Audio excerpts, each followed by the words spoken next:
Bonjour, dans cette nouvelle leçon intitulée La subordination, les subordonnants de la cause. Donc, dans cette leçon, on va essayer de voir qu'est-ce que ça veut dire la subordination et quels sont les subordonnants qui expriment la cause.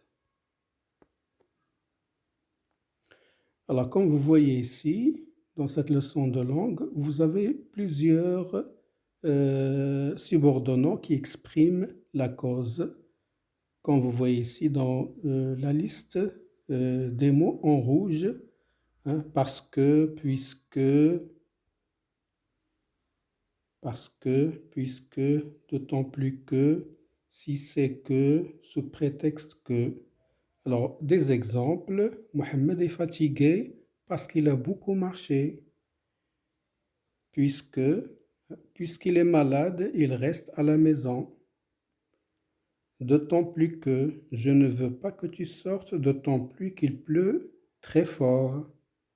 Si c'est que, si Paul se repose, c'est qu'il est fatigué, sous prétexte que Gérard s'est absenté, sous prétexte qu'il est fatigué. Alors ici, vous avez des phrases subordonnées, complexes, subordonnées, qui contiennent des expressions qui expriment la cause. La cause, pourquoi Mohamed est fatigué? Parce qu'il a beaucoup marché. Beaucoup marché, ça exprime la cause. Par quoi? Par le subordonnant, parce que. Alors, qu'est-ce qu'une phrase subordonnée? Alors, la phrase subordonnée contient une proposition principale, un subordonnant et la proposition subordonnée. La phrase subordonnée contient une proposition principale, le subordonnant et la proposition subordonnée. Exemple, Bernard est fatigué parce qu'il a beaucoup marché. Alors, Bernard est fatigué, c'est la proposition principale parce que c'est un subordonnant qui exprime la cause. Il a beaucoup marché, c'est la proposition subordonnée ou la proposition causale qui exprime la cause. Le subordonnant parce que exprime la cause, comme d'autres exemples, comme sous prétexte que, puisque, si c'est que, d'autant plus que, sous prétexte que, etc.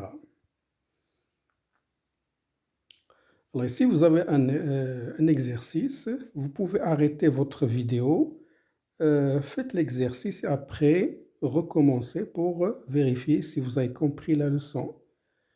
Alors, Paul a raté le bus, il s'est réveillé trop tard. Quelle est l'expression de cause qu'on peut utiliser ici? Vous savez, parce que. Deuxièmement, Paul s'est réveillé trop tard, il a raté le bus. Quelle est l'expression qu'on peut utiliser? Vous avez puisque. Troisièmement, Paul a raté le bus, il s'est réveillé trop tard. Si Paul a raté le bus, c'est qu'il s'est réveillé trop tard. Alors, et dernièrement, on peut utiliser ce prétexte que il a raté le bus, ce prétexte qu'il s'est réveillé tard. Voilà, merci de votre attention.